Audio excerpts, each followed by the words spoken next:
Sebutan Tionghoa. Tionghoa berasal dari dua kata dari bahasa Hokkien untuk kata Chunghua dalam bahasa Mandarin. Dalam bahasa Mandarin terdapat istilah Chunghua Mingguo atau Chunghua Mingzhu.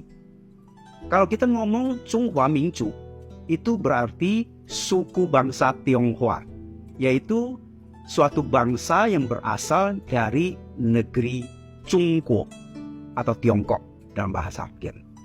Bahasa Inggris menyebut Tiongkok China, sedangkan untuk menyebut orangnya disebut Chinese. Sebutan Chunghua setidaknya sudah dimulai sejak tahun 1880 ketika orang-orang di Tiongkok ingin bebas dari kekuasaan feodal dinasti kerajaan dan membentuk negara yang lebih demokratis dan kuat. Wacana ini tersebar sampai ke perantau-perantau asal Tiongkok yang tinggal di Hindia Belanda yang dikenal dengan sebutan Huaqiao atau Huaqiao atau Tionghoa perantauan. Pada tanggal 10 Oktober 1911, Dr. Sun Yat-sen berhasil menumbangkan dinasti Qing yang merupakan penjajah Manchuria. Dan tanggal 1 Januari 1912, berdirilah Republik Tionghoa atau Chunghua Mingguo di Guangzhou. Istilah ini kemudian disingkat hanya dengan mengambil huruf pertama Chung dan huruf terakhir Kuo menjadi Chungguo atau dalam bahasa Hokkien disebut Tiongkok.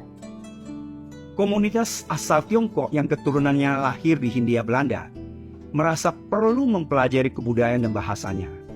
Pada tahun 1900, mereka mendirikan sekolah di Hindia Belanda di bawah naungan sebuah badan yang dinamakan Chunghua Huiguan, yang bila lafalnya diindonesiakan menjadi Tionghoa Huiguan. Ya. Tionghoa Huiguan dalam perjalanannya bukan saja memberikan pendidikan bahasa dan kebudayaan Tiongkok, tetapi juga menumbuhkan rasa persatuan orang-orang Tionghoa di Hindia Belanda.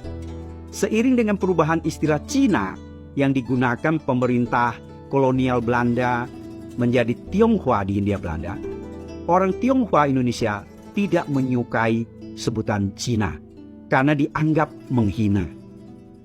Mereka lebih memilih dan sepakat menggunakan sebutan Tionghoa. Analoginya kurang lebih seperti orang Afro-American yang tidak suka disebut Negro atau Nigger karena dianggap menghina. Mereka lebih suka disebut Black Man. Sama seperti menyebut orang kulit putih dengan sebutan white man yang dianggap netral.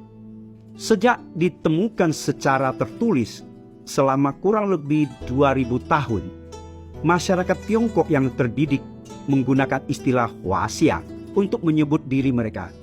Orang kebanyakan jarang memahami istilah ini. Sebutan Huaxia tercatat di dalam kitab Chunqiu, tulisan atau karya Konghucu, dan kitab sejarah Zhuochuan, karya Zhuo Qiuming, selama kurang lebih 2500 tahun yang lalu.